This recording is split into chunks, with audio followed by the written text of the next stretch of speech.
Hello, and welcome to the Kosh, the People's Podcast. I'm your host, Timber Smith, and the Kosh is a podcast that spotlights people who've had an association with Kosh and the surrounding Fox Cities area. Kosh listeners, how are we doing this morning? Happy Podcast Day.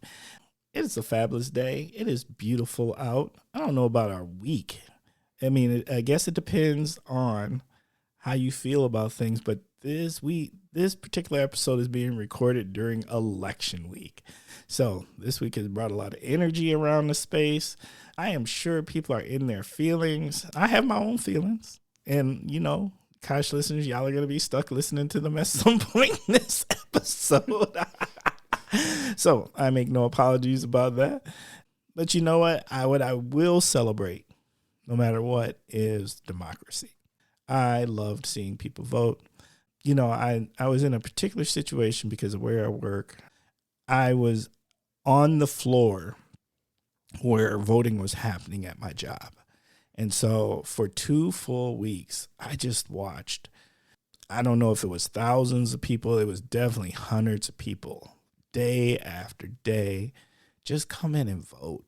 And take the time in their day. And what it made me really realize is people put in a lot of effort to participate in this experiment we call America, democracy, right? And there's parking is difficult. People stood for hours. I watched people who could barely stand for minutes stand for hours just to get their vote in, to participate in this experiment of what is the USA, right? And it just made me realize how more seriously we should take when there's those things they talk about that might disenfranchise voting because people care about it so much and people participated so heavily. And if you thought something could be done that could take away that we should probably be a little more vigilant about making sure that those things don't happen. Because I know I'd be hot. I would be seriously hot. So that's just where I'm at. And let me just give my weather report that I like to give every episode. It is gorgeous today for Wisconsin in the fall. It is one of those days. It is not warm enough to call it one of the 7 summers of Wisconsin, but it is beautiful. But what we are at is that time where I am dreading raking leaves. No one wants to rake leaves. And here's the worst part. I don't even have any trees. There's nothing worse than raking leaves when you don't even have any trees. It puts me in my feelings. All right. I'm done griping. Maybe I'll talk about that for what in the world is going on with. I'm just saying, Kosh listeners, you know. All right. But let's get on to what's really, really important. And you know what it is. So once again, I've had the opportunity to connect with amazing people within our community. And can I just say that I'm really excited about today's guest? Just in the several minutes that I've had to have some conversation, I am curious. I think we're going to learn today. I think there's a lot to learn today. You know, before we get started, let's just do what we do. Kosh listeners, you know what's coming. You know what's coming, and that is this. I don't know how we continue to get these amazing, amazing guests here at the Kosh, and this week is no different. Bruh. Facts, right? So, without any further ado, this week's guest is Kara McCanna. Did I get that right? Yes. Yes. Hey, Kara, how you doing? Hey, good morning. I'm awesome. How are you? I'm doing well. How's your day going? Beautifully. Yeah. Yeah. I started with a lot of sunshine. I spent some time with my husband and my daughter, and then it was a lovely drive here from Appleton, where we live, to visit with you today. Okay.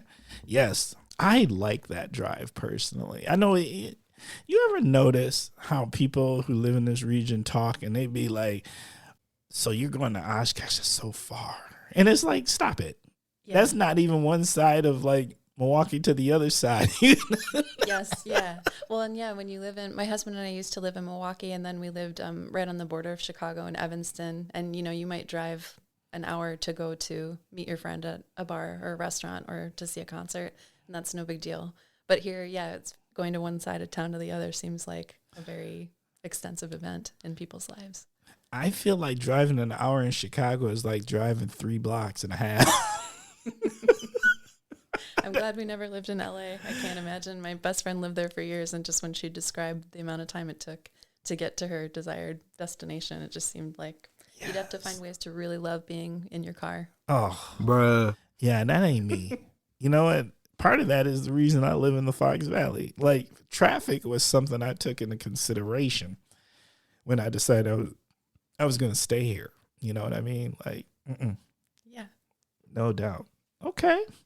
Well, are you ready to jump in? Sure. Okay. So, Kara, can you please share a little something about yourself and your connection with the Kosh and the surrounding Fox Cities area? Yeah, my introduction to this area was when I first met my husband. I'm also from Wisconsin. I'm from Lake Geneva, so not far away. Ooh. But when I started dating Colin, he was born and raised in Appleton, and he attended Lawrence, and so very invested in the community, loves it here, and I got to learn more about it. And then in 2020, when I finished my last school program, we moved here, and I've been really happy to be here. It's actually the longest I've ever lived somewhere except where I grew up. Okay. So, and how long is that total you've been here again? Since 2020. Since 2020. Okay, so not that long. No. Okay. And originally from Lake Geneva. Yep.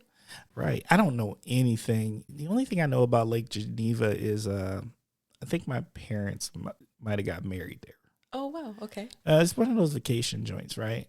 Yeah, it's a resort area, but there are a lot of special and unique things about it. I love where I'm from.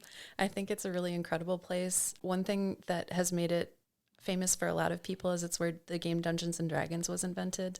What? Bruh. Yeah. How did I not know this? Yeah. And a lot of the people who were involved in that, creating the game and the artwork and the experience, continued to live in the community. There are several who worked in our public library, actually, in Lake Geneva. But there's a huge presence of that there, which seems sort of, in a sense, at odds with it being this very, elegant resort area. So multiple influences, a lot of creativity there, and just a lot of peace. It's a really peaceful community, very small. When I was growing up, it was about 3,000 people, and now I think it's close to 8. So I've lived a ton of places, like I said, Evanston, for example, or border of Chicago, but I still see Appleton as kind of a big city to me. Okay. Well, it ain't, look, you're not fooling me. Lake Geneva can't possibly be that peaceful if Dungeons and Dragons is happening there. And that just seems, I don't know how I didn't know that Dungeons and Dragons was invented in Wisconsin, and especially in Lake Geneva. Like, that is cool. Yeah, I think it's pretty remarkable. I bet you those games are fire. I'm just saying, I'm not gonna lie, I have a bit of a nerd side to me. I definitely embrace it hardcore, and I would be all about that life. That would be sweet. Okay, so you've been here in Appleton. What are you doing right now? What are you doing in Appleton? Sure. Well, I have a couple roles. I am a luthier, so I'm a violin maker, repairer, restorer. I work on violins, violas, and cellos, and occasional bass. And I'm also a professional violinist. So I play with Fox Valley Symphony, and I'm a member of the Widener Philharmonic in Green Bay. And then I also have been a guest lecturer at Lawrence University since 2020. Bruh. Now, this is a first. I don't know if I've ever met anybody so musically professional in my life, face to face. That is sweet. So, literally, you repair violins. Yes. Is there... Let me just ask this. Okay, if you can repair a violin, can you fix cellos and stuff too, or is that different things? I mean, there are meaningful differences between them, but I have the training and experience to work on them. Yeah. Okay. And wow, how do you get into that? How do you find someone to teach you to do that? Yeah, great question. I started playing the violin when I was 3. and really passionate about it, love it, played all through school, played in Milwaukee Youth Symphony.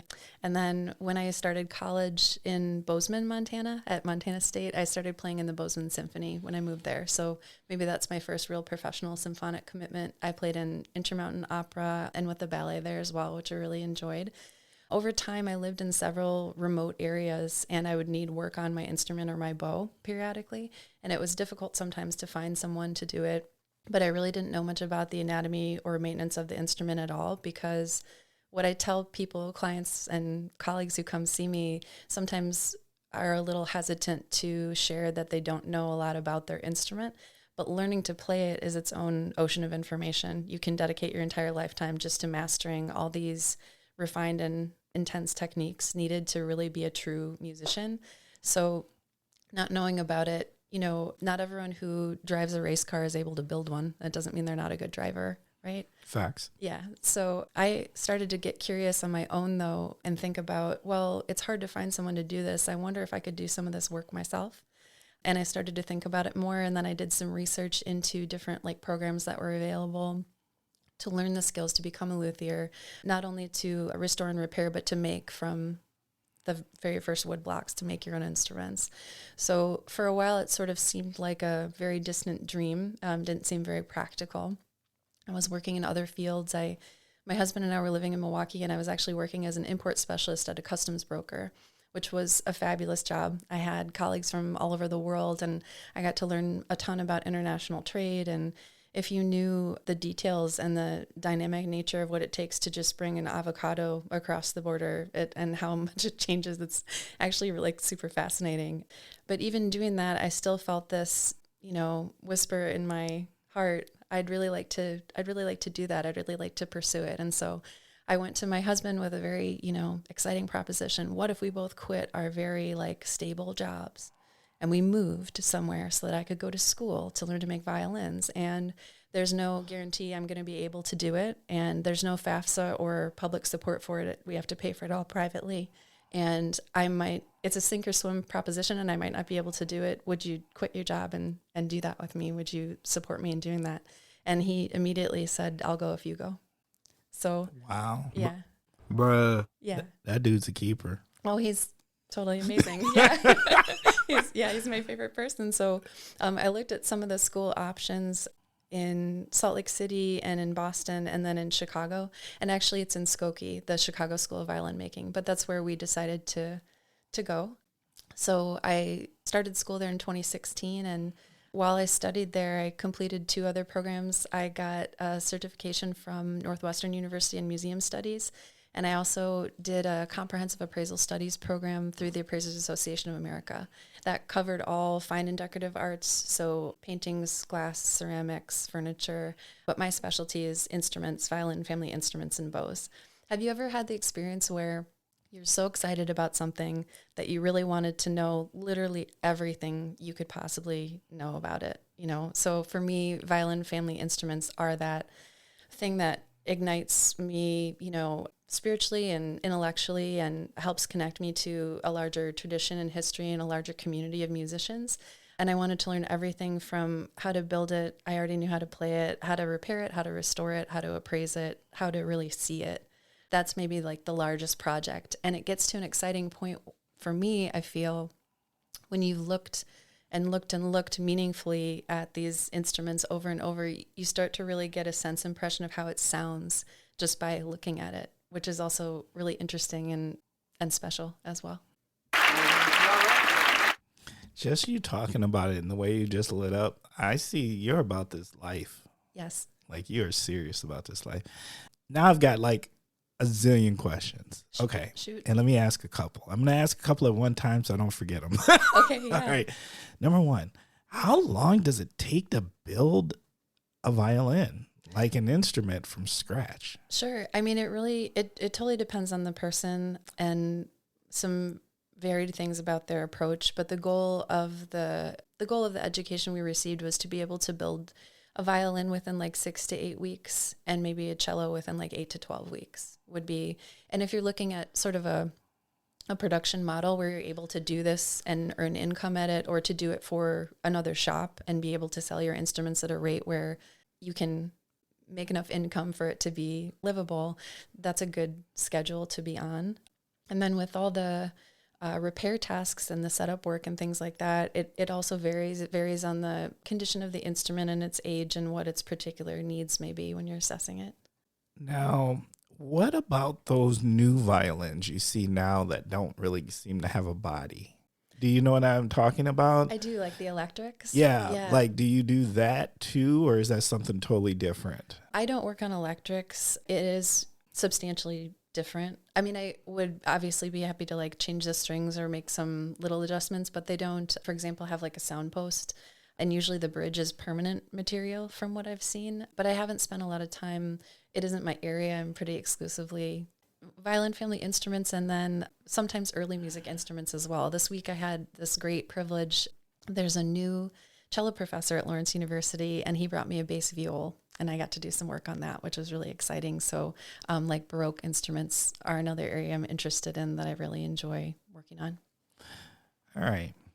Kara, I'm starting to get this feeling. Are you that person? Like, are you that expert that, like, if I was into violins and I dropped your name and was like, oh, you know what? I met Kara, and they'd be like, Kara, you know her? Oh my God. Are you that? I mean, because I get this feeling like you might be about that life. I have made a lot of really wonderful connections here since I've moved here. And I feel, you know, it's interesting. So everyone who was already here when I moved here in 2020 already had a relationship with another luthier, right, who was doing work for them. And sometimes people make parallels between being like a doctor or a surgeon and being a luthier. I think those are complementary, but, you know, not accurate. If someone's instrument isn't working, no one's life is on the line. But one way that I do find the parallel to be accurate is like, if you have a physician that you have a relationship with, and you've had a great relationship with them for years, you're not just going to go and say, but I'm going to try someone new this year just because, Facts. you know, right? Like just because it might be interesting, you're going to stay with the person you're with.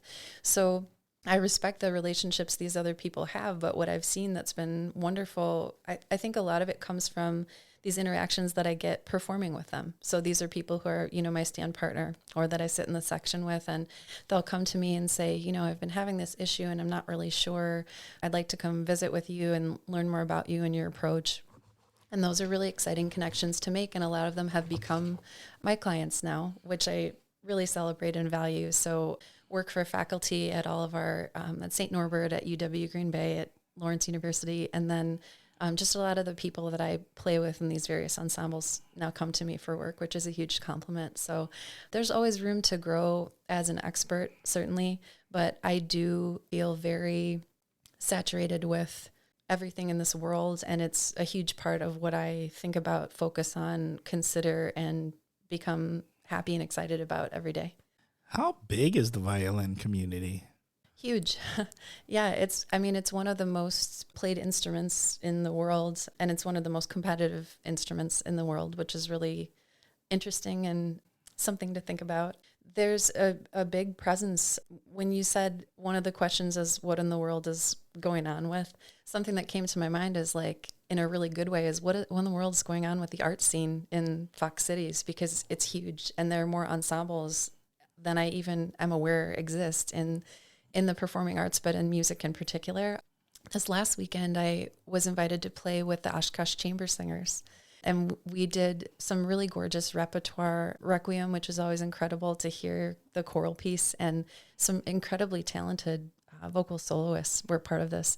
And I'd heard of Oshkosh Chamber Singers, but I'd never performed with them. So there are always more ensembles that need violinists, that need support, whether it's, you know, like a local high school doing a musical and they need people for the pit, or something like a visiting show that's come to the PAC and they need some more support from the community. But yeah, lots of violinists and lots of incredible talent here, lots of really sensational musicians that just feel so blessed to get to perform with. Okay. Well, a little earlier you mentioned you play in this Fox City Symphony, right? I do sometimes play with Fox Valley Symphony, yeah. Okay. Awesome. I want to give a big shout out to Jamie because that's my girl. She is amazing. What's it like to play for a symphony? Because that just seems like an experience. And I also want to give a lot of credit to our particularly our Fox Valley Symphony with the efforts that they put forth to try to diversify the things that they're playing. Yes. So what's it like, though, playing for a symphony? I think there's nothing like it. I don't know how. There's something that's really amazing about the communication. So this huge group of people coming together and nonverbal communication. You know, the conductor is not actually speaking to you and you're not speaking to the people you're playing with, and yet you're sharing this experience, and you're sharing this energy, and you're sharing this dream, sort of, and you're bringing it to life for all the people that are there to experiencing it with you. So yeah, it's a symphony in particular is a very big experience. There's a lot, and it's really rich. And especially one thing I love about Fox Valley Symphony is they have a very exceptional bass section and more bass players than in other symphonies I've played in. So that's always exciting too, to have that really foundational sense of depth that provides. But yeah, it's exciting and it's dynamic. It's depending on the repertoire you're playing, it can be very uplifting or it can be very soul crushing, you know, depending on the music. It can be very dark. Yeah. But always something that I want to return to, and that I feel is just, the word that keeps coming to mind is just privilege. It just feels like such a privilege to get to do that and to have music in your life. Just incredible. And Fox Valley Symphony also does a lot with their youth symphony program. Right. I've coached for that before. And, you know, those are the people who are going to, some of them will play in the symphony in the future, and they do so much to support young and emerging musicians and artists. I think that deserves a lot of credit and respect as well. Facts. Where's the coolest place that you've ever got to play? Is there any place that you got to play that you're like, oh my God, I never expected to get this opportunity to play in this venue? Well, it's an easy question to answer, but I wasn't performing with anyone else. I was just performing by myself. So, that what? Bruh. That would scare the jeebs out of me. oh no, I mean, it was really, so it was the weekend of my husband and my wedding. And one thing that people will set up different kind of experiences for their guests. Most people who are coming to our wedding were visiting from another place and had never been to Lake Geneva. And then I spoke earlier about some things that I think are really unique about Lake Geneva. This isn't technically Lake Geneva. It's on Geneva Lake, but it's Williams Bay, which is a neighboring village. But there's Yerkes Observatory is there. And this is this historic observatory with an amazing telescope and has done great things for the community. It's actually part of George Williams College historically. Einstein visited there. And in this giant dome where this telescope is housed, the acoustics are, insane because of the size of the room, and there's just the shape of it really promotes this resonant chamber. And we gave guests like tours. We let them go on tours, but I wanted to go on a tour just with the wedding party. And I surprised my husband. I brought my violin and I played for him and our wedding party in this giant space. I played The Swan by Saint-Saëns, and it was just, that was the most, they were gracious to allow me to play in there. And I don't know that up until that time anyone had ever played an instrument in that space too. So it was something totally new. What's the most unexpected thing that you've ever played? And I mean this as in a song or composition. And I ask this is because I remember seeing, like maybe earlier this year, there was this cool video that went around where there was this orchestra that played Baby Got Back with Sir Mix-a-Lot. And I was like, oh my God, this is the greatest thing ever. And then when you had some of the musicians get up and start twerking, I was like, oh my God, this is fabulous. But what's been the most unexpected piece that you've had an opportunity to play that maybe someone wouldn't have expected you or a orchestra or symphony to play? I think most unexpected piece or most unique piece from my perspective. It's designed to be played by a symphony, but it's a piece that is a concerto for viola, or I think I read sometimes it can be for saxophone, but it's based on the explosion of the volcano Krakatoa. So programmatic music telling the story of that experience, but just with sound. And it was something different than anything I've ever played, the way that it made you feel and the things that it made you consider. And also learning more about, I have to check my history, but I'm pretty sure it's 1893, this huge explosion and, intense loss of life, but it did a ton to alter the earth as a whole, altered the atmosphere and made sunsets red for X amount of days. And, the ash that went into the atmosphere from it, you could see in London. I mean, just things that, it was this huge event that changed so much, and that someone wanted to put that into a piece of music and make people able to experience it. And it really did, you felt that sort of like primal fear when you were playing it, and the volume was really incredible, that especially it was coming from the percussion. I love percussion. I married a percussionist. So, drums I think are amazing, but it was just their part in particular seemed like really vivid. And it also stands out to me, that concert experience, because again, I'd have to check. I think it's month 6 when you're expecting is when a baby starts to really be able to hear. And it was like within a few days of that development that our daughter was able to start to hear. That's when I was playing that concert. And she was very active during it and kind of letting me know, like, wow, there's a lot of sound coming right now. It's really loud. But I think she liked it, I feel. And she still loves drums. I think that drums is probably going to be her instrument. What I would ask now is, like, if someone's listening to this and they're thinking, this is cool, and I would like to do something like this, what advice do you have for, matter of fact, I'll ask from a couple angles. What advice would you have for someone who's thinking, I'd like to be a musician, I'd like to play in an orchestra?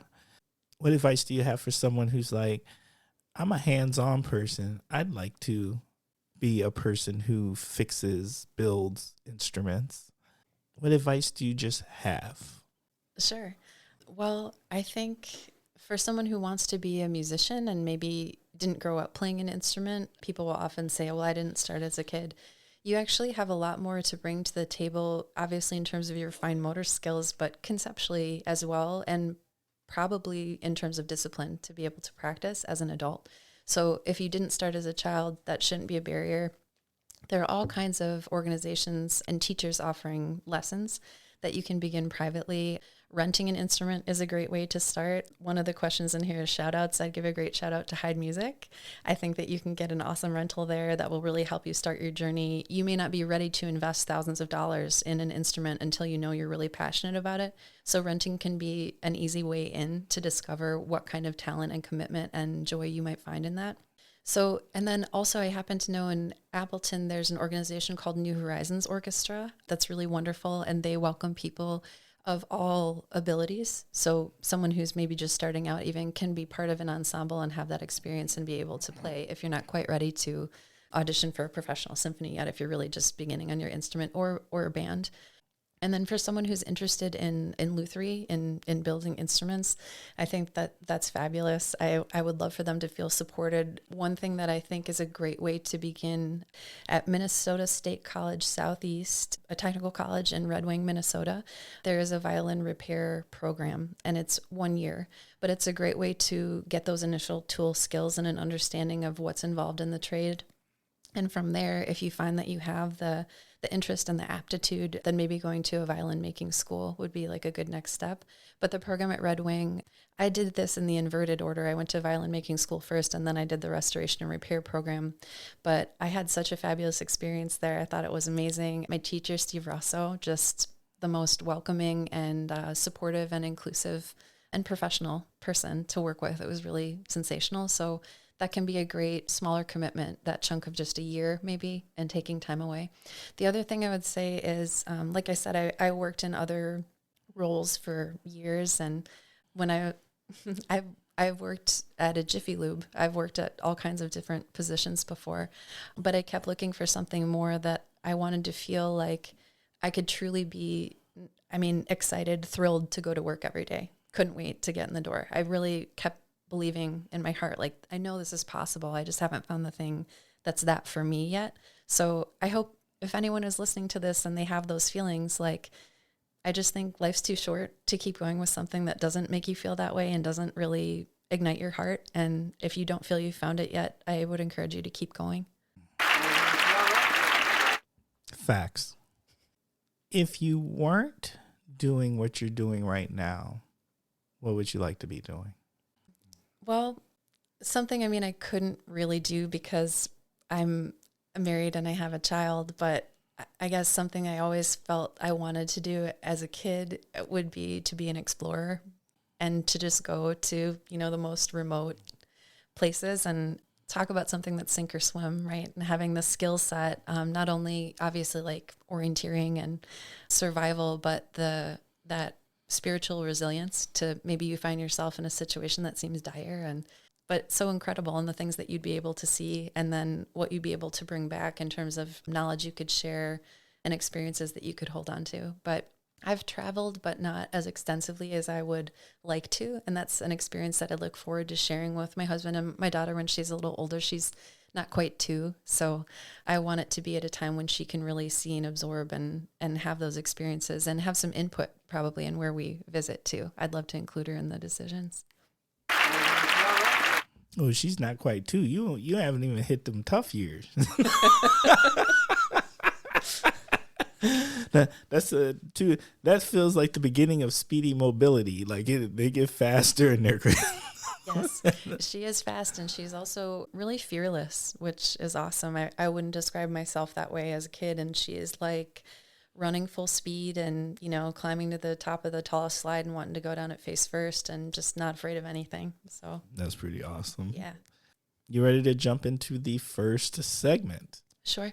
All right. First segment is called What in the World is Going On With? This is where you have an opportunity to start with the phrase what in the world and then tell us what is on your mind.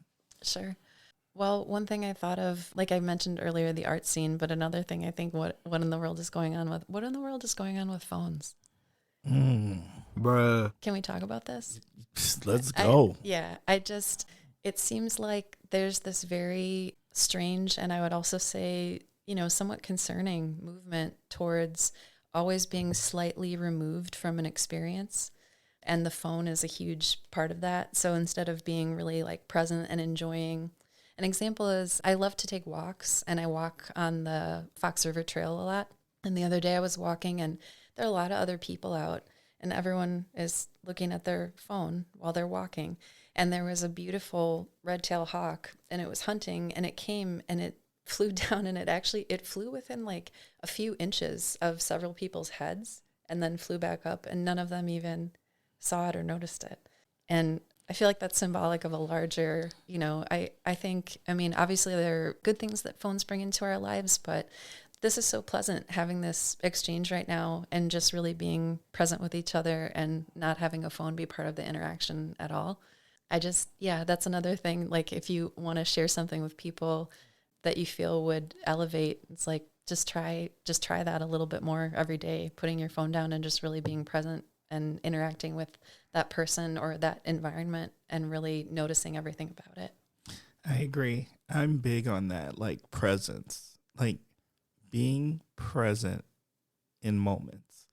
I do think we miss a lot more things now. I'm also really big on, like, if I'm meeting with you, I never pick up any digital device.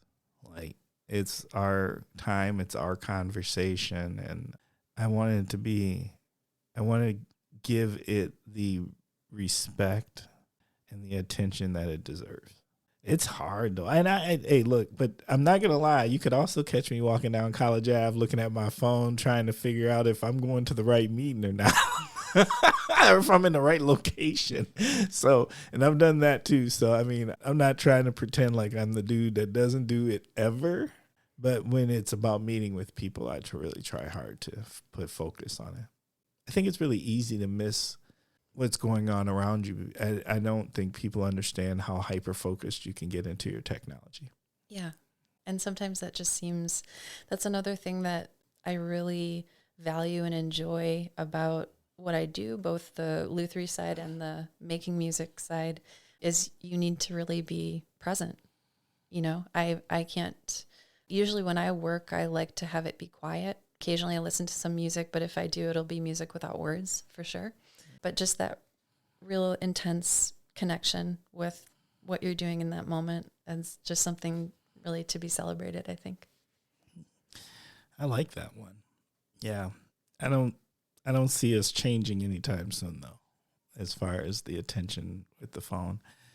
But I've done that also. Go for a walk, and if you pull out your technology, the next thing you know, you've walked half of the path and you haven't looked up to look around or notice whatever it is you should be noticing. What does the lake look like today, or who are the dogs that are walking by you, or any of the things. It is easy to be super consumed.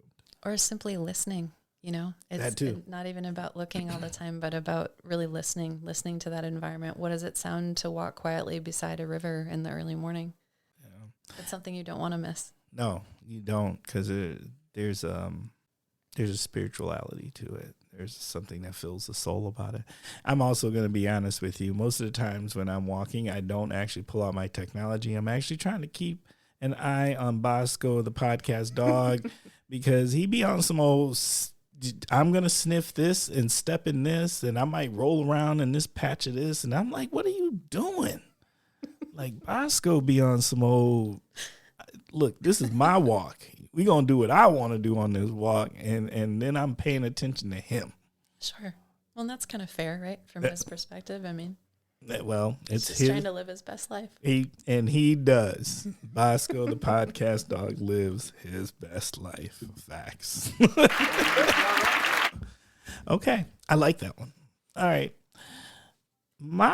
What in the world is going on with, and gosh, listen, I'm jumping into this fearlessly. What in the world is going on with this election and this election result? Because this is being recorded the week of the election result being done. We're done. We know who's going to be our next president. I believe it's the 47th president, if I'm correct. Yeah, I'm counting that right. And so, and here's where I'm at with it, because there's a bunch of, right now, I feel like there's some surprise, maybe there's not. There's just, I don't know. It just feels weird.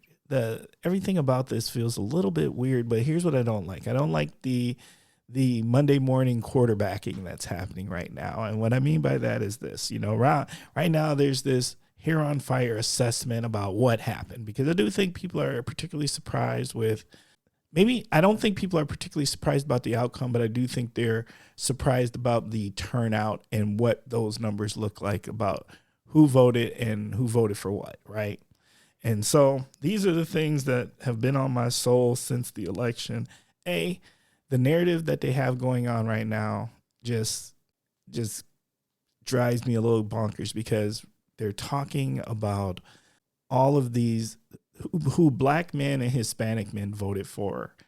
And my thing is this, just stop it. Because those few votes, those few percentage points that might have been different than before, and for black men, there were no changes actually. This narrative feels like such a false narrative. If you want to talk about who voted for the 47th president to be in office, let's talk about the majority of the people that did it. Let's talk about white men and white women. Let's not talk about the fringe stuff, because that's all we've been talking about is the fringe stuff. Black men did not vote 47 in. Hispanic men did not vote 47 in. They do not hold enough capacity in the vote to vote 47 in. So why is that all we're talking about? And I have my own feelings about it, because I feel like it's this one of these things that if something goes awry, they're going to go back and talk about black men and Hispanic men.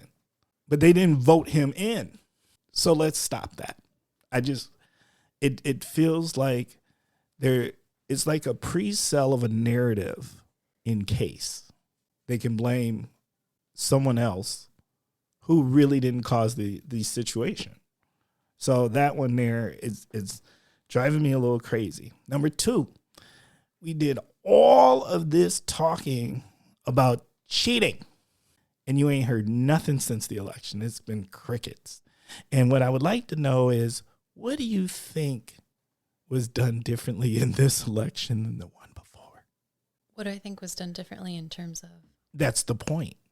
The point is this. There was all this cheating talk last election. I don't think anything procedurally was done different this election, and you hear nothing. It's crickets, which means there was nothing in the first place. This was about being sore losers. And to disenfranchise or do your best to create narratives to disenfranchise the prior election because it didn't go your way. And then this election, who I'm willing to bet all our clerks out there who did all the things that they're supposed to do and have been doing them for years did the same things that they have typically done. I've heard nothing like there was some huge voting differences, right? People just voted differently. But that narrative, and actually the narrative was even starting to be put in place before this current election in case. One of our senators started saying there was cheating and all this stuff several days before the election day. Haven't heard him since. Been crickets since. Why is it all of a sudden crickets? That bothers me, right? Because it just shows the lack of validity. We need to stand for something. If you lose, own your loss. When you win, celebrate your win. But don't do both. Don't do the thing where when we lose, we complain and everything's wrong and everybody cheated and this, that, and another. And then when we win, everything is all good and roses and other people are losers and this, that, and another. Like, let's have some honor in this. Let's have some consistency about it. So that's my other thing. And lastly, my thing is this. Sometimes we've got to be honest. And I've listened to all sorts of people. I'm surrounded by a very diverse circle of people standing on all sides of politics and in the middle and even outside of it. And they might just be single issue voters or whatever, right? I talk to everybody. I have such a wide range of people I speak to, and let my episodes show it, right? And what I do professionally. And my big thing is this. I don't also want to hear a bunch of complaining about the outcome of this election. We need to be honest about who we are. Because this wasn't something where there was like 2 or 3 votes. There was actually a shift. And if this is who the people voted for, and I don't want to say overwhelmingly because I believe that the numbers really will pan out and it'll be like 1.5% here, 1% here, but it nonetheless, but it was in more areas. So there is a shift. And there's a bunch of I can't believe or how could we or this, that, and another. We need to be honest about who we are and not fake like this isn't who we are. And we also need to have honest conversation about why some constituencies voted the way they did. And it didn't have to do with the economy. No, because the one candidate never even ran on the economy. What we ran on is social issues, identifying issues, things about who we are and who we like, who our tribe is, who looks like us, walks like us, talks like us. That's what was ran on, and anger and fear. And we need to be honest and say, that's who we are. Let's just own who we are. That's it. I want to go deeper, but I'm not going to go deeper. I know Kara's over here looking at me like, Timber.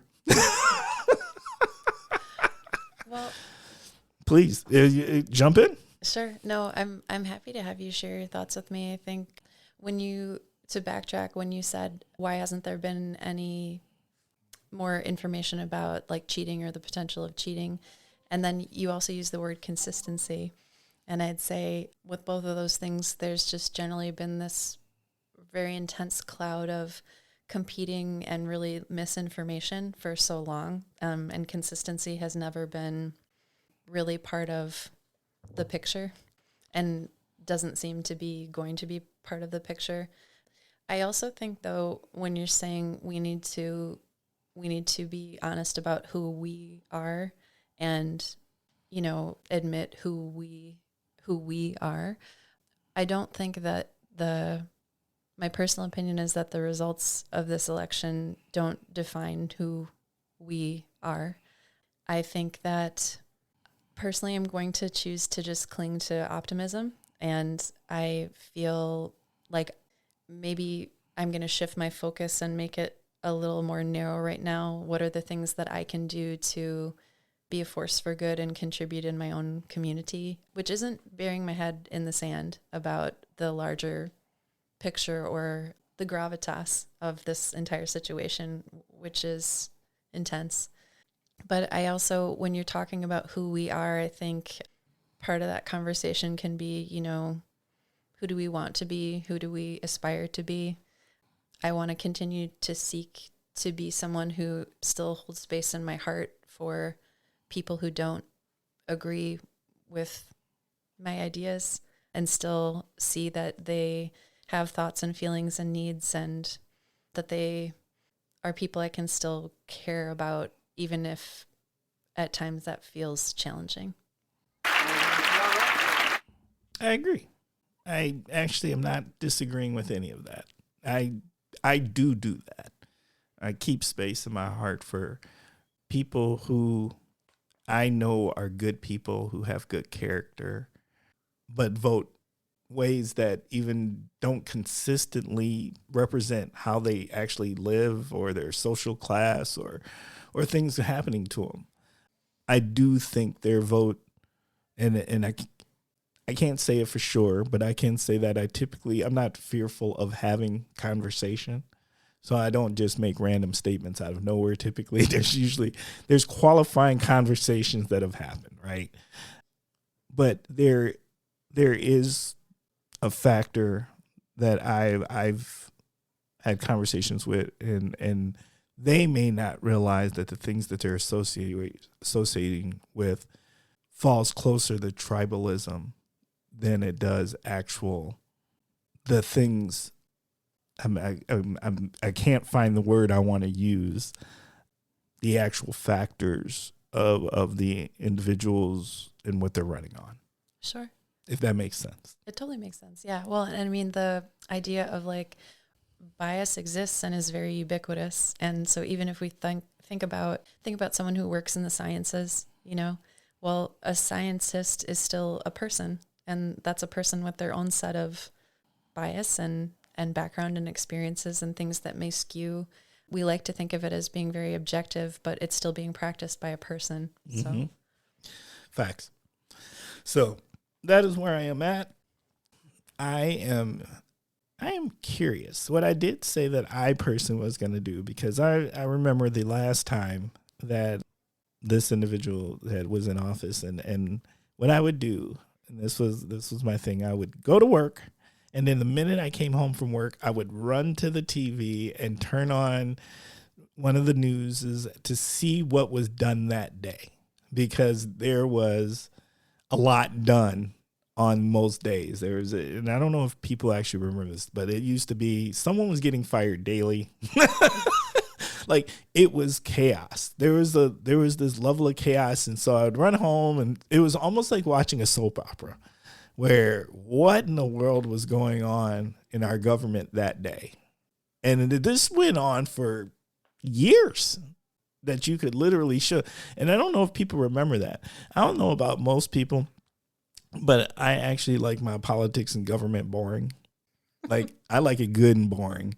Like, it should be slow and methodical, and things shouldn't change fast. And I should not even want to know. I shouldn't be worried about what's happening for the most part, because it's just trucking along really slow. And if there is something really big or important that happens, like, there's a whole lot of conversation about it, and there aren't any immediate actions done about it unless it's some type of military thing where it needs expediency, right? But that's how I like my government and my politics, is good, boring, slow, simple. Yeah. I don't want to feel the need that I need to come home every day and run and turn the TV on like I'm checking on the latest reality TV show. But that's just me.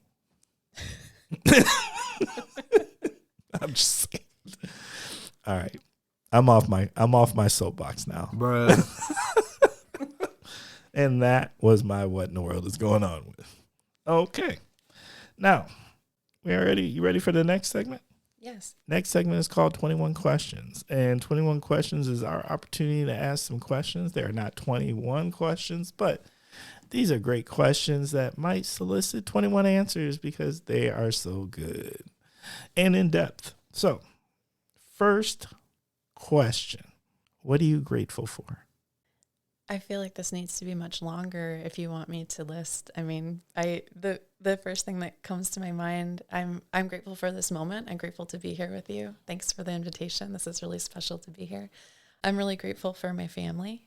I'm so grateful for my husband. He's my hero and my favorite person and inspires me every day. And I'm grateful for our daughter and then my extended family as well. Just very connected, and that's something that brings me joy every day. And I'm grateful for the next question is what motivates you. And I'd say that the two things are very similar. I am so grateful for and I'm motivated by helping people of all ages and abilities create and experience music. That makes me so happy. And I feel such gratitude for being able to do that and being able to be part of someone's musical journey and getting to share music with the community. Kara? You are the first person that ever took over the hosting questions and asked your own question to yourself.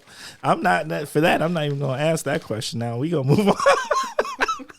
That was fabulous. What grounds you? I think where we are is part of it. You know, you mentioned earlier some of the significance of doing this podcast, really getting to know your community, getting to know your neighbors. And I think, although I said for me, it sort of still seems like a bigger city or a cosmopolitan area, Appleton. When I reflect on it, it really isn't. And I do know my neighbors, and I do work where I connect with people in real time, face to face on a daily basis.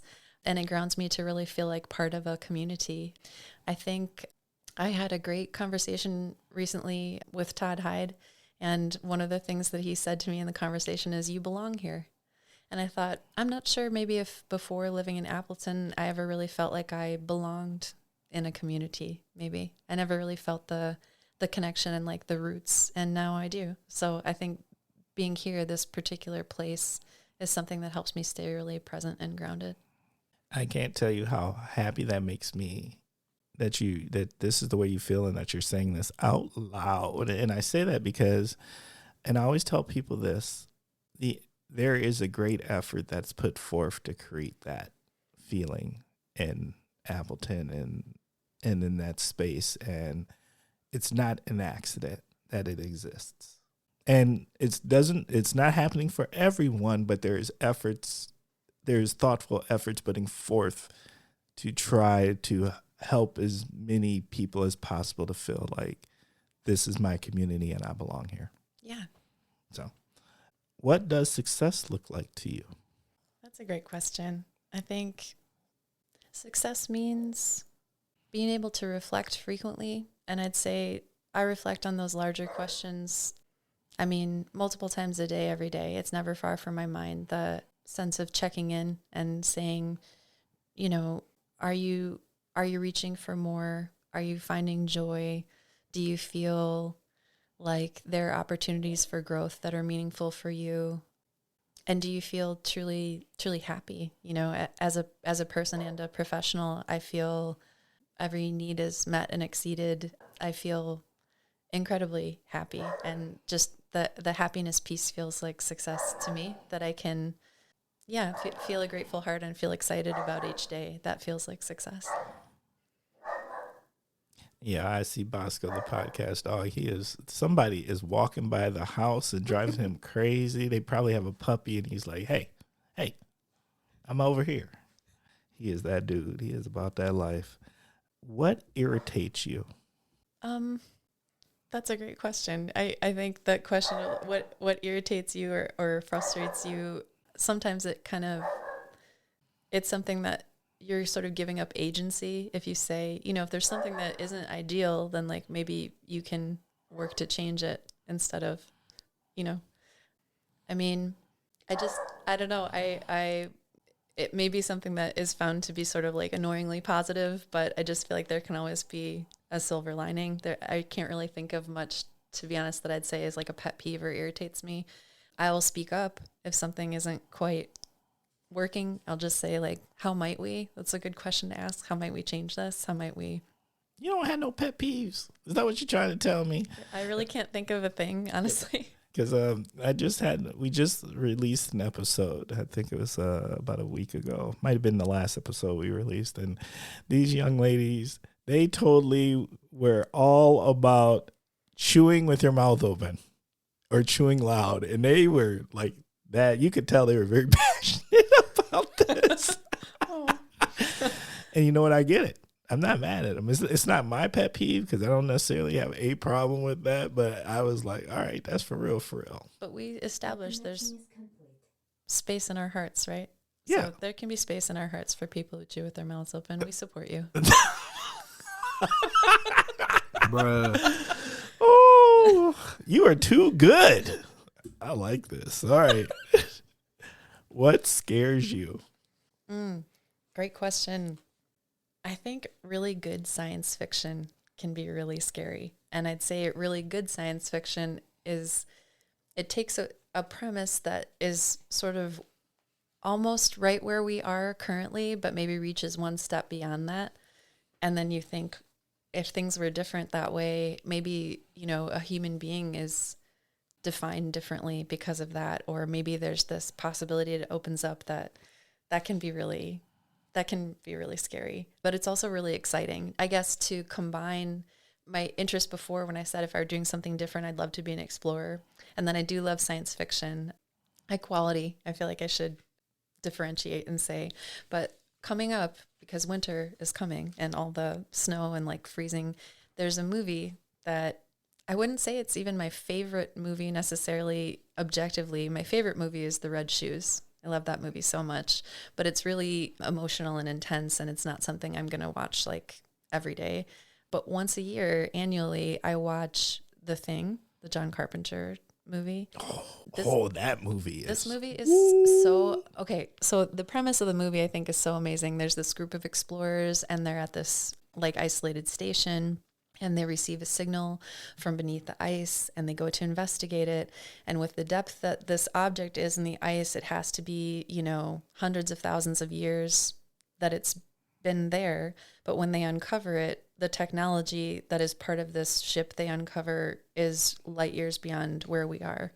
So how do you marry those two concepts? And like, that's fascinating. And then the group of people being isolated and dealing with this situation and the dynamics and like how they choose to and have a will to survive. And it's just incredibly interesting. But my husband and I are talking about it lately, this concept of favorites, things we return to. And there's so many interesting things about this particular film. I do love the premise, but another thing that I thought was interesting, I thought about it and suddenly realized there are no women in this film. It's all men. That's interesting. That this is, if we look at not necessarily my favorite, but the movie I've seen the most amount of times in my life, it would definitely be this. That's kind of interesting. Also, the soundtrack is part of what makes it really interesting. As someone who's into music and into listening, it's Ennio Morricone does the music, and it's this like sweeping strings, just absolutely chilling, terrifying the music. If you heard the music, it would just make you like stop in your tracks on its own, even without the visual. But yeah, I think good science fiction scares me. Oh, no, The Thing is real. Like, I will never forget. Okay, there's certain movies, and maybe I don't remember everything about the movie, but there's certain scenes about it you can't forget. And there's that, when that head grew the legs and it, like, separated from the body. And it, like, I know. I haven't seen this movie probably in, like, 2 decades, but I can't get that out of my head. That movie was scary. Yeah. Well, I mean, it's kind of like, the special effects are kind of great because, I mean, they are scary, but they're also like, they're campy. Like you know what I mean? It's still from that era when I think it came out in 1982. So it's like, blood looks like ketchup and like that kind of thing. It's like, old. Yeah, which is cool because it makes that creates some healthy separation, like reminding you that you're watching a story instead of things feeling like real. But just the idea, and it comes from a novella by John W. Campbell called Who Goes There? And that particular, there's there's a section of the Hugo Awards, which is like the Pulitzer Prize for science fiction. They have an award for John W. Campbell Award for the best new writer and someone who's 35 or under who's written and published something. But it's in honor of the story because that particular piece that he wrote was like so good and then adapted into a film later. Actually, I think it's been adapted into, I think the first time it was made into a film, I want to say is 1951, and it was called The Thing from Another World. But it's very different the way the story is told. And they made a prequel, I know, in 2011, which I've also seen. But this vintage Kurt Russell one is like, that's the one that and it's when it's all snowy and blizzardy and you're in Wisconsin and it's like a day when everything's closed and I'm like, all right, it's the thing day. Let's make some hot chocolate. Let's do this. Oh, yeah. All right. I don't know if I can hang out with you. No. That movie is wild. What recharges your soul? I think time with my family, but I would also say time in nature. I really love being outside. I want to be outside every day. And even if the weather is gnarly and can be so different here at different times. But if you live in Wisconsin and you're from Wisconsin, I feel like as long as you have the right apparel, you can make any day a great day, even to spend outside. But yeah, just getting that connection with the fresh air and the sounds of nature is really wonderful. And I love that Fox River Trail so much because it's right in town, but yet like when you come around this big curve and you're going up into Tallulah Park and there's a forested area and it just seems very remote, even though it's not. And that's really nice to have that like right in the city. But that's something that makes me feel recharged and reconnected. How do you define love? Are we talking like romantic love? We're talking about whatever you talk about. Okay, sure.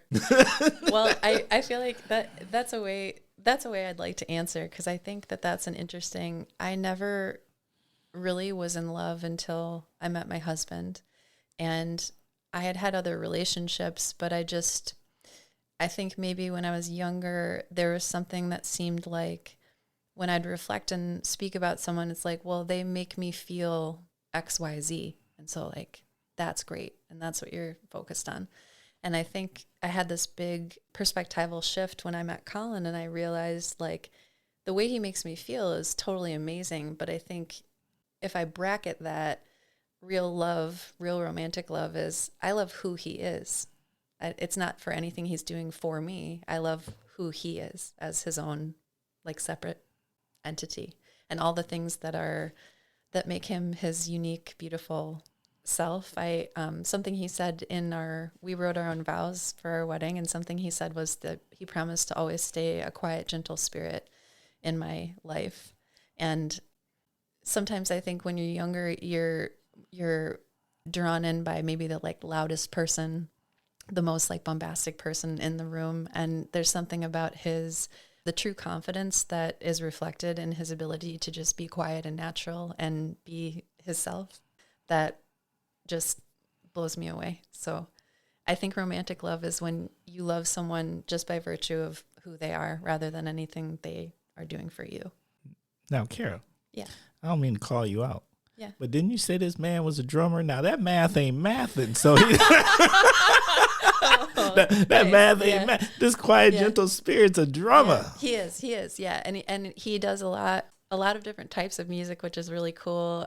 He went to Lawrence and he studied with Dane. So he has great technique and he does, jazz and rock and standards, but he also, when we were living in Evanston, he did batucada. So he did like Brazilian music, which was really cool. And we got to go to like Carnival celebration that he played for. And so, yeah, there's always a lot of extraneous, everything is a drum when you're with a drummer. So, any object, the car, the steering wheel, the pen, the fork, anything that's around is like part of it. But those percussive ornamentation, that's so nice to be around. And that he always has music in his mind, in his heart. Like he is just a musical being. And so that's cool to be around. Sometimes drums are loud, but they're not always loud. Sometimes it's like just a little extended technique, like, putting a little tap on a cajon and it's just this gentle, warm sound. So I like it. You didn't see that one coming, did you? No. All right. One more question. All right. So it's this huge event where you're being celebrated. and you're about to walk out in front of a whole audience of individuals who can't wait to hear you speak about whatever it is that you're going to share about, right? What is Kara's walkout song? I would choose Violin Partita number 3 in E major. Okay, you gotta help us, girl, Yeah. because I don't know. Yeah. I don't know if anyone. I won't speak for anyone else, but Timber has no idea what that means. Well, it's an incredible piece that's for solo violin, but at a lot of moments it sounds like more than one instrument, but just really joyful and really sounds like a conversation and a meaningful conversation. And I think it would, for me, be something violin related. I think if I chose something that isn't from the classical world, I think I'd choose For Once in My Life by Stevie Wonder. Okay. Yeah. Okay. And what was the first one again? Because I want to look it up later. Violin Partita number 3 in E major by Bach. Okay. Yeah. All right. You have survived 21 questions. Okay. Next segment.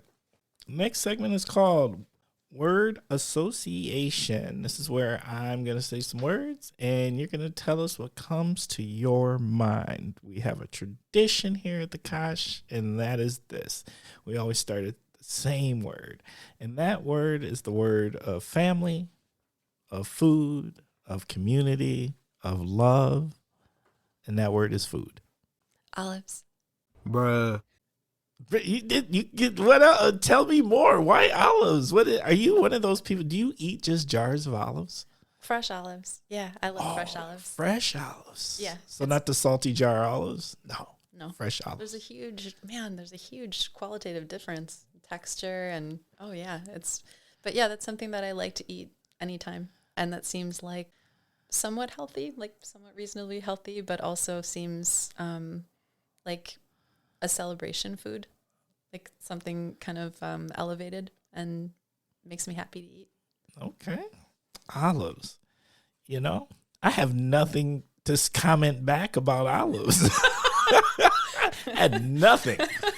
I was ready for almost anything. You threw olives at me, and I'm just sitting here like, Bruh. I don't know what to do with olives. Okay. Olives it is. Cocktail or beer? Wine. All right. Cocktails and beer are great, but when I do drink, I pretty exclusively drink red wine. Red wine? Yeah. We got a favorite? Like favorite varietal? Yeah. Chateauneuf de Pape, I really love. But yeah, anything that's like super big and heavy, and I really enjoy, even on like the hottest summer day, I'll take a heavy glass of red wine. Okay. Yeah. Do we got a favorite wine place? Oh, like an establishment. Oh, sure. I like to call them churches. Do you got nice. I really enjoy trying to get something different every time is fun. 2 places I know in Appleton that do a great job of that. One is Mondo. Yes. And then the other one that I really, really like is Tandem.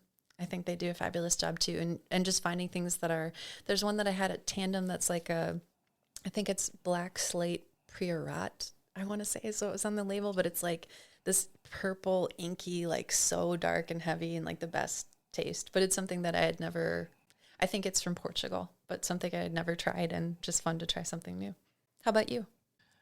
Well, Kosh listeners already know, because I have my churches, my places that I like to go to. I'm a cocktail person. I always celebrate Sturgeon Spirits, which is my church where I like to go. And a big shout out to the team over there at Sturgeon Spirits. And my other one is right now, Timber's Drinking Ciders. So once again, another huge shout out to our friends over there at Sunken Paddle, over there making these amazing hard ciders, particularly that one called the Kosh. And Sturgeon Spirits, if you didn't know, there is a cocktail called the Kosh. So go try those out. But that's where I get down. Like I'm about a good cocktail. Okay. Yeah. And if you've never had the opportunity, but if you're drinking wine, I don't know if either one, but you know what? Sunken Paddles Cidery, because they do dry cider. And to me, it reminds me of what wines taste like. Okay. It might be a good visit. Sure. Yeah. It'd be fun to try. Yeah, it's a good time. They're great guys. And if you go on a Saturday, they're open 12 to 5. And you can try all their ciders for free. Yeah, once a week. And it's just a fun time. And while you're doing it, they actually give you a list. You can check it off. And they give you the history of it. So they'll tell you, where did they get that particular, those apples from, those pears from, whatever went into it, because most of it is locally sourced. And I love the idea of also knowing the story behind how they produced that cider. Absolutely. Yeah. Yeah, it's pretty good stuff. Shop local. Again, Hyde Music. I think I just really want to celebrate. I think that they do amazing things to support, especially, growing, advancing students K through 12 on their musical journey.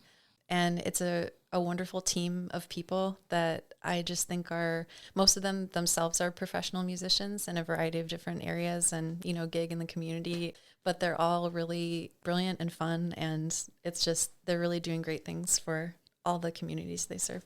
They are cool. Yeah. Hyde Music. And I didn't realize just how much they do for them. They do a lot for the community and are involved in all sorts of ways. Yeah, they do. All right. So big shout out to Hyde Music.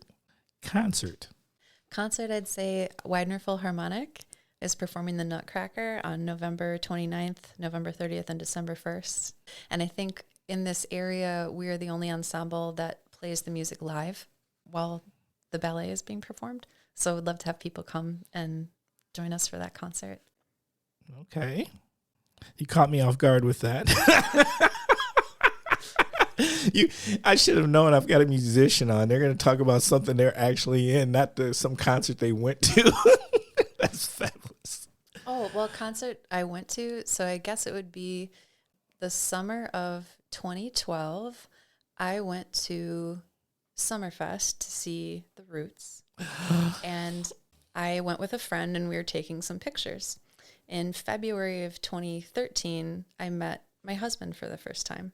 And within a few years of meeting, we were talking about it, and it turned out that he was also at that same concert with his brother, but I didn't meet him there. But in the background of some of the photos my friend took, you could see my future brother-in-law, which I think is really interesting. So that's a concert that stands out. Also, it was an amazing concert. But yeah, it's the Roots. Yeah. Oh, okay, that's fire. All right. Streaming. I started using Spotify about a year ago. My sister-in-law let me join the family subscription. But until then, I really had still been listening. We listen mostly to vinyl, but I had been listening to CDs and vinyl. So I really enjoy it because it helps me discover new music. I think there are things we return to and listen to a lot, and especially as a classical musician, right? Our new amazing music is being written, but we tend to return to the same pieces in our canon and then listen to like maybe a different artist, and there's some subtleties in the interpretation. But yeah, it's brought a lot of new music into my life, which is wonderful. Awesome. Yeah. Anything you're watching? We started watching a documentary that I want to say we watched it on Disney Plus. That's about the Endurance, the Shackleton expedition and getting stuck in Antarctic continent and a tale of survival. And that was something really interesting. My husband has much more elevated tastes than I do. Like, he humors me by watching The Thing with me every year. That was not what he would choose. He's always like, let's watch this documentary on how sake is made. And I'm like, oh, that's okay, well. So I actually saw this documentary for Endurance and thought that's something that he would really love too. So like we could share that.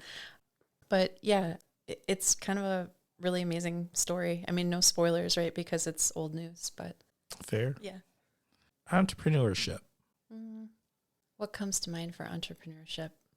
Doing something that hasn't been done. I always like to see when someone's doing that. Sometimes it'll be in a way that maybe it'll be things that don't exactly align for you, that you think, what was the thought behind? Like, there used to be a store that I visited that when I walked in, it was like they sold timepieces and cigars.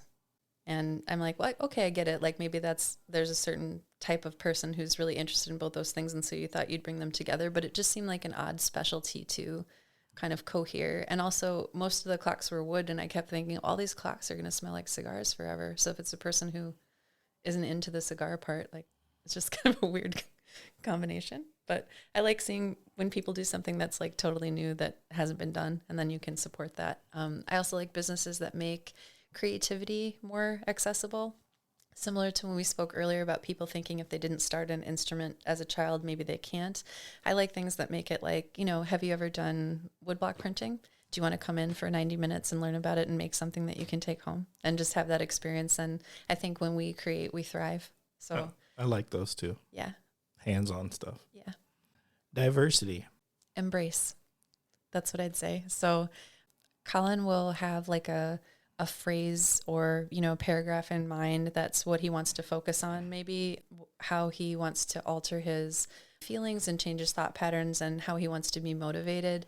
I tend to think of it more at different times in my life, a single word that I choose to focus on. And the word I'm focused on, especially I think starting this week, but I just embrace. And I thought, what if you just say yes to everything? And what if you try every new thing that comes up? And so when I think of what really it means to have a thought process, a community, an ensemble be diverse, it's just embracing everything that's there and capitalizing on everything that is available, where everything's welcome. One more word, and I'm throwing this word at you unexpectedly. Sure. The arts. Transcendence. I just say they provide an equal opportunity for that for everyone. And, this week you may have been celebrating and you may have been feeling quite the opposite, but whatever your feelings were, the arts, especially music, were probably in some way a part of that. And they just have a lot of maybe a truly unique ability to heal and to help remind us that we are here now, but there are larger things that are also part of our experience. Okay. Kara, you have survived word association. Okay. Next segment. The next segment is called Kosh Hidden Gems. This is the opportunity for our guest to share a hidden gem with the Kosh listeners. And that hidden gem can be something that everybody knows about, but maybe there's some details they don't know, or maybe it's something you don't think a lot of people know about. And a Kosh hidden gem doesn't mean it has to be in the Kosh. We can go anywhere in the region. What do you got for a hidden gem? I think the first thing that came to my mind was High Cliff. I think people know that it's there, but people don't visit it as often as they really could be able to because it's really close to town. But there are all kinds of incredible things there where you really feel immersed in nature, and it's just about a 15-minute drive from Appleton. That's true. High Cliff is awesome. Yeah. My daughter got engaged there. Oh, that's wonderful. It is. Yeah. I actually don't know. It's one of those things where you hear about High Cliff and you hear. But until you actually go to it and experience it, like, it's cool. Yeah. And it's so close. Yeah. Like, I think we underestimate how close it might be. Yeah. Okay. High Cliff. Okay. You know what we're going to do at this time, Kara? We're going to take a brittle break. So, Okay. All right. Hey, Timber, this is Orson. This is Yao. Hashtag the Brittle Daddies. Timber, every week you've got amazing guests, and we want to give them something for being part of your experience. Let's give them the pecan brittle. It's the perfect brittle, the right combination of sweet and savory. How about you give this to your guests who have the sweetest stories? And if your guests or listeners would like to find out more about Share's Ghana-style brittle, have them check out www.sharesgsb.com. So sweet. Okay, we're out. Deuces!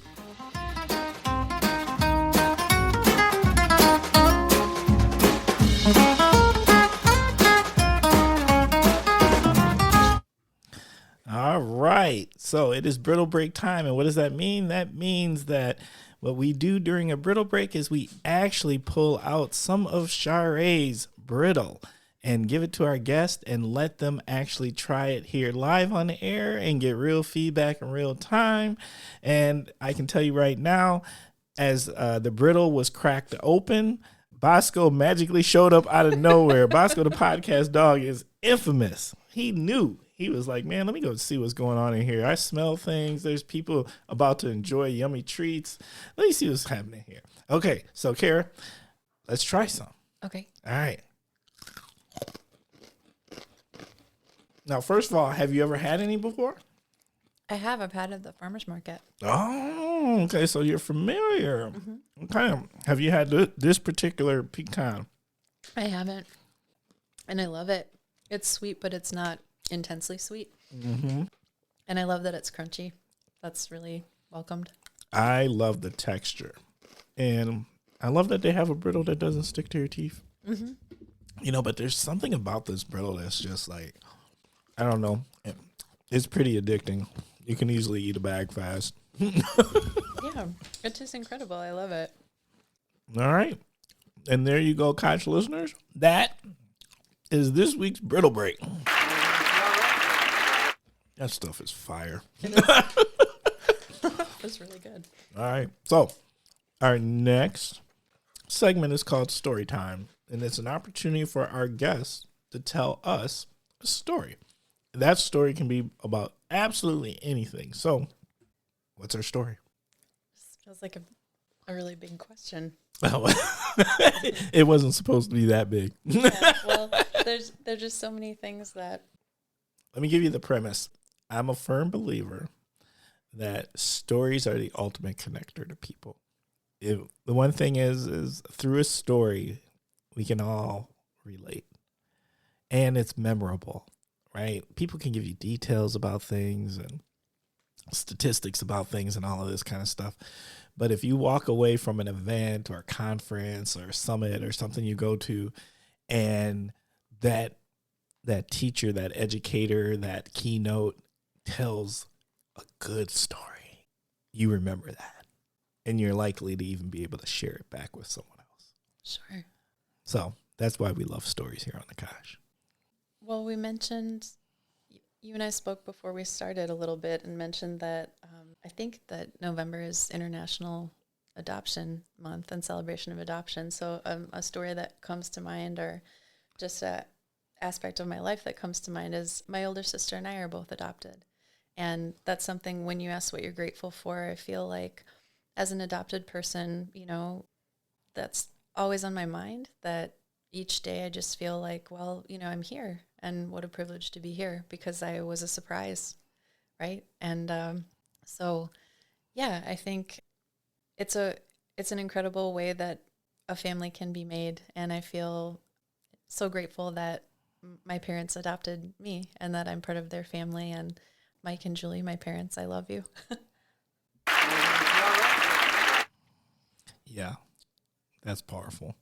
And there is something to that. I think people who adopt are just, they're on another level, right? To take on that responsibility and to bring that person in and love on them, that's just different.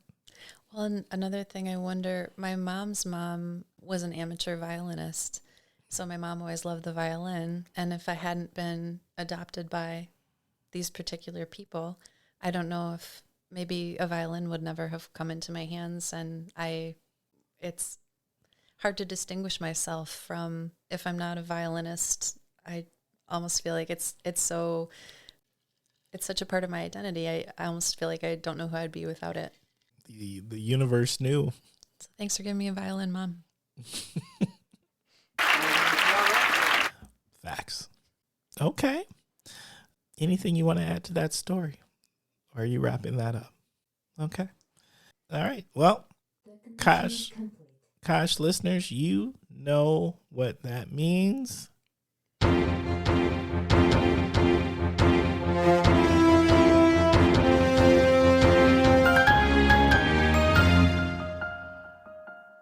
Love that every single time. You know, when that sound comes on, it means that it is time for the topic of the week.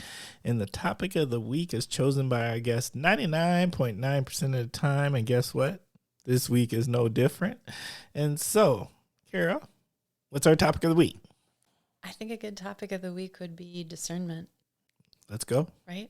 So something I think about often as an appraiser, you'll find two objects that might seem very close or might seem identical, but lending your critical eye and your discernment and saying there are meaningful ways that these are different, whether it's subtle differences in color or in the ways that maybe a material was applied. But I think that that's a really interesting When we were speaking earlier about putting phones and devices away and being discerning, being present in our environments and really noticing subtle and important distinctions, that's something I think is really beautiful. How does that apply to your world? How does that particularly apply to crafting instruments, appraising instruments, being a musician of instruments? Now, how does that apply?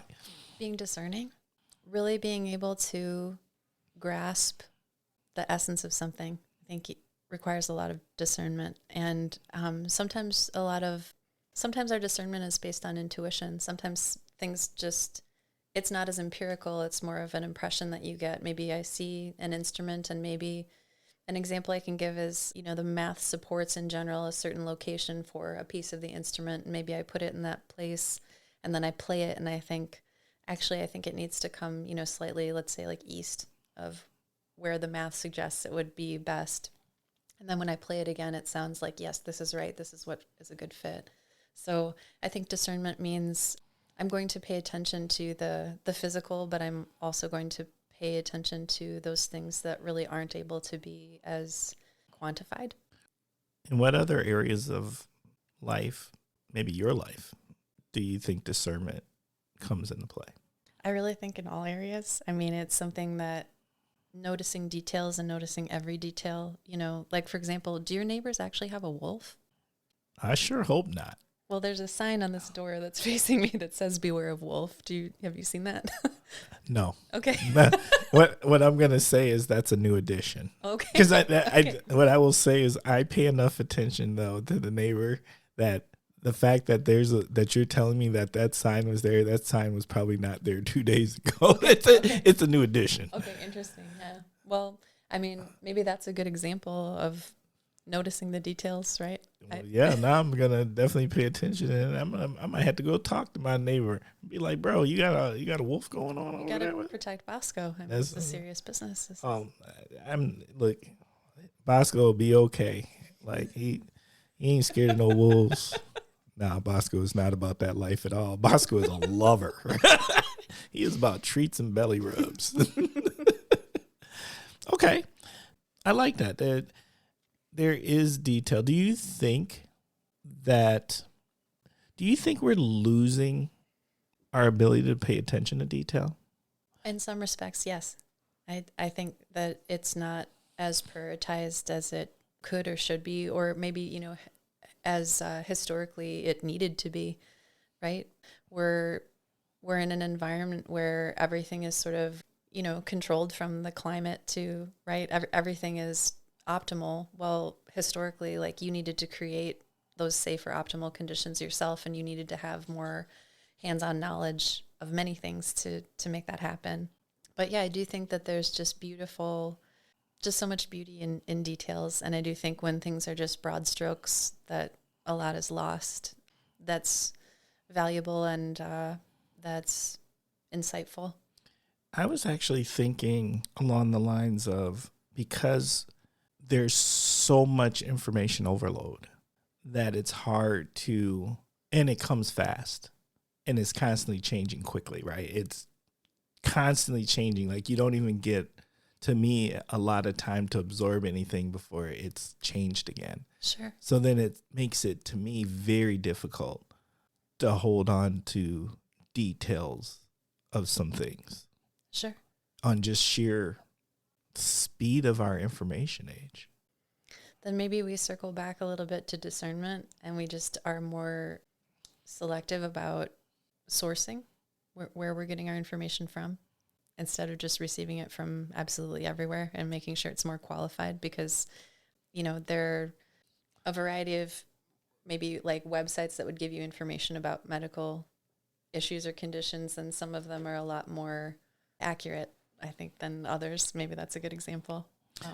Well, maybe some of that is happening where people are choosing their source, and they're qualifying that source by reinforcements of their beliefs more than maybe what actualities are. How can we discover what actualities are? Research. Okay. That's where I'm at. Okay. Yeah. anything else you would like to say about discernment? That I think it's something great that you can practice at any time. Sort of just the act of noticing and taking a moment, and the connection between that and mindfulness, right? So, no matter where you are, what you're doing when you're listening to this, for example, you can take a moment and really absorb like everything that's going on in your environment.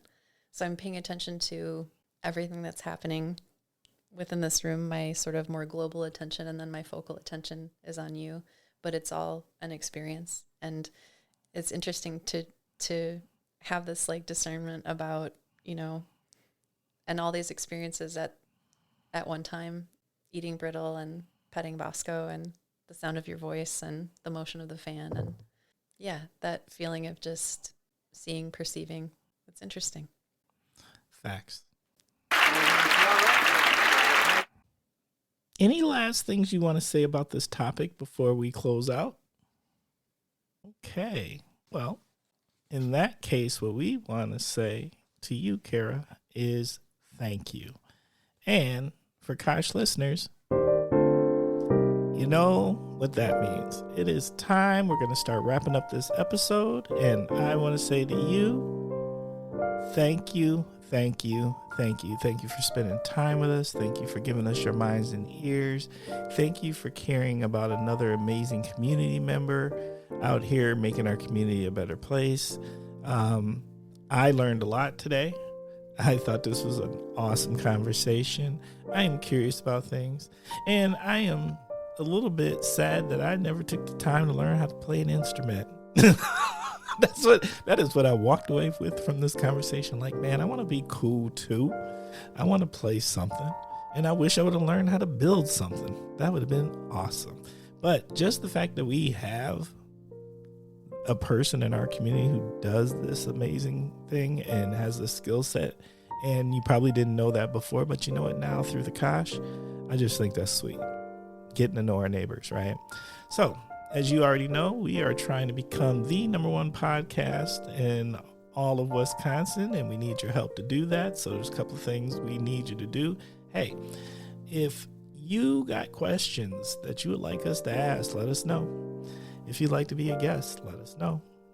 If you would like to recommend a guest, let us know. If you've got anything at all about the show that you think you would like to just share your thoughts on, let us know. And you can do that by emailing us at askthekosh@gmail.com. Once again, that is askthekosh@gmail.com.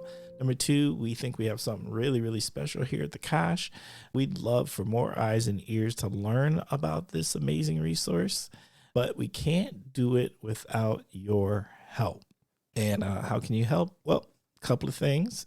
And I appreciate those who've already done this. Number 1, while you're listening, give us a ranking. Give us a nice 5 stars. Just go ahead, press that 5 stars and give that to us. And also, if you're not subscribed to us, hit the subscribe button. And then lastly, and I want to send a special shout out to all of those who've already done this and who continue to do this, go ahead and leave us a review. Those 3 things are things that improve our analytics, and the better our analytics, the more eyes and ears get to learn about this amazing podcast known as the Kosh. All right. So, Kosh listeners, you know what's next. Here we go. That sound means it's shout out time. So, Kara, what do you got for shout outs? For a shout out, I'd like to do the Thompson Center in Appleton. So they connect older adults with meaningful engagement opportunities of all kinds and create more of a sense of community for older adults. And my husband actually just started working there last week doing marketing for them. So I'm really proud of him for doing work that serves our community, and I love what they're about. Oh, okay. Well, that's cool. I just had the conversation with the executive director and was told about, I didn't know it was your husband, was told about your husband. Oh, wonderful. Yeah. Yes. Anyone else? Well, actually, in the 21 questions, there's a question we didn't get to. Oh, did I skip one? What's the most memorable life lesson you learned from your parents, guardians, mentors? You know what? I'll tell you what. We'll cover it at the very end because that is such a good question. Okay. But sure. I didn't even realize I did skip that. Okay. Okay. All right. Any other shout outs? Okay. Let me do my shout outs real quick. And that is this. I want to give a special shout out to our election workers. They worked really hard on this election. This was like, I didn't hear that it was a record turnout, but just being able to, working where I work and getting to see it in person, there was a lot of people. There's a lot of people who did early vote. I can't even imagine the number of people. I just heard many reports on the lines in different voting locations, the amount of people that participated in this election. So those are election workers. I don't think people understand how hard the clerk's office works and our election workers work to provide the privilege of voting. And if you haven't thanked one recently, thank one the next opportunity you get to. Thank you, election workers, for all the hard work you do, be able to provide us with that privilege of voting. Want to send a shout out to Colorbold. I just went to their conference. They had their first conference. I went to that yesterday. It was awesome. Just the people that showed up, the work that they're doing for businesses and entrepreneurs of color. Thank you for supporting them. We have many, many more coming into this region that have not been around before. There were some interesting statistics that I don't know which level of government, if it was county government or if it was state government, that gave us some numbers, but the amount of growth that's happening with entrepreneurs of color is highly impressive, but by no means is it like massive. You can say that we've doubled the amount of entrepreneurs of color, but when we only had 2 and we moved to 4, that's not all that impressive. I'm just keeping it 100. So, but it is awesome that we are moving towards growth and not moving in the opposite direction. I also want to send a shout out to Appleton Podcast Co-op. They had an event on Friday. It was they did live podcasting. Y'all, I so want to come to one of those. I want to be part of it. I want to do a live Kosh, or I want to do a live version of the Appleton Engage podcast. I need to come kick it with y'all. Y'all are awesome. I want to send a shout out to the Bergstrom Mahler Museum of Glass. I got my opportunity to go there for the first time, and whoa, that's a sweet museum, and that's a lot of glass. And the opportunity to actually see people create glass and blow glass, whoa, that's sweet. So if you've never gone, it's located in Menasha. Take some time, go check it out. It's fire, literally. No. Facts. All right. I want to send another special shout out to my man, Uncle Joe. This is one of my family members, one of the in-laws, because, if y'all have been listening, y'all know my daughter is engaged. And so this is coming from our new family members on the other side, and got to meet Uncle Joe, who's going to be marrying my daughter and her Sam, our Sam, coming into the family. And he was cool. Like he kicked it with us. He came down to the Kosh. He did Kosh things. He was one of us, and he enjoyed himself, and we enjoyed having him. So come on back whenever you want to, Uncle Joe. You are fam now. All right. And then last but never least, last shout out always goes to the wife who continues to allow me to make this podcast in the house. Thank you, baby. I love you, and thank you for taking care of me. All right, now we are going to do 2 things, but we are going to do the first thing first, and that is this. We're going to go back to that question, because that question is a very important question, and that is this. What is the most memorable life lesson you learned from a parent, a guardian, or a mentor? Sure. And so usually when someone approaches you and says the words, there are 2 kinds of people in this world, internally I'm always like, oh. Like, I just feel like whatever's going to come next is going to be like difficult and not accurate, or just, it makes me kind of like on edge. But something my parents both show through the way they live, but that my dad said directly, came to me once when I was young and said, there are 2 kinds of people in this world. And inside I went, uh-oh. And then he said, people who quit and people who don't. And I thought, you know what? Actually, that's pretty accurate. I think that's brill. So thank you, Dad, for teaching me to never give up. Okay. I like that. And that's facts. That is facts. Okay. Now, we're going to close out the way we always close out, and that is this. You got some choices here, Kara. Number 1, option A. Option A is this. You can give some parting words of wisdom to the Kosh listeners. Okay. Option B. You can tell us, what would yourself today tell your 13-year-old self? And option C. You can do both because it's not a good multiple choice test if you don't have an all of the above. So what are you going to do?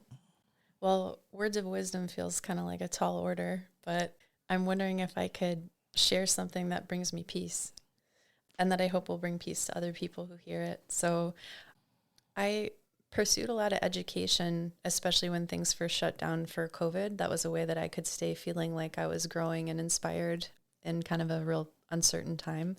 And something that I completed last year was a certification in deep listening.